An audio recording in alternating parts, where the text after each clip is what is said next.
श्री हरिवंश महाराज जी आप कह रहे हैं कि आपने एक एक्वेरियम लगाया था घर में, जो जैसे शीशे का होता है जिसमें मछली आदि रंग बिरंगी मछली जो दृश्य के लिए, तो उसमें कह रहे हैं कि वो हम उनको खाना भी समय पे डालते थे, जैसा जो भी सब ध्यान रखते थे, बट एक एक करके सारी मछली मर गई महाराज जी। इसलिए कह रहे हैं कि वो अभी उनका पाप मुझे लगेगा क्या? नहीं, अब एक तो होता है आयु पूरा होना। जैसे उसकी आयु पूरा है तो आप अमृत में रखो तो भी मर जाएगी, और एक होता है हमसे त्रुटि हो जाना। जैसे चूंकि वो आपका पर्सनल इंतजाम है ना, वो कोई समुद्र तो है नहीं कि भागवतिक इंतजाम है, वो आपका पर्सनल इंतजाम है उस मछली के लिए।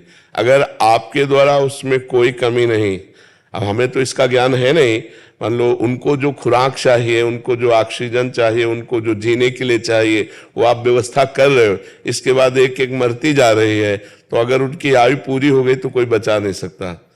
उनकी आयु पूरी हो गई, अगर हमारी तरफ से कोई मिस्टेक है, क्योंकि वो केवल पर्सनल है, उसे कोई दूसरा नहीं वहां है, आपके द्वारा वो उनका आहार विहार है और उसमें त्रुटि हो गई तो बात अलग है।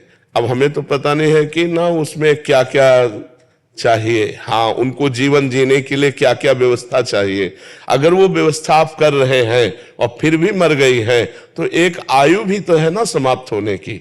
जीव की एक आयु है और वो समाप्त हो जाए, तो अब जिस जीव की आयु संपन्न है उसको आप अमृत में भी रखें तो मर ही जाएगा वो।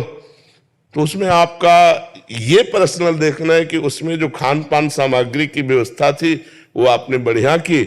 अब ये तो पवित्र हृदय ने लोग मछली कल्हार के खाते हैं, तुम्हें मछली के मरने पर शोक है और लोग मछली तो काट के खाते हैं।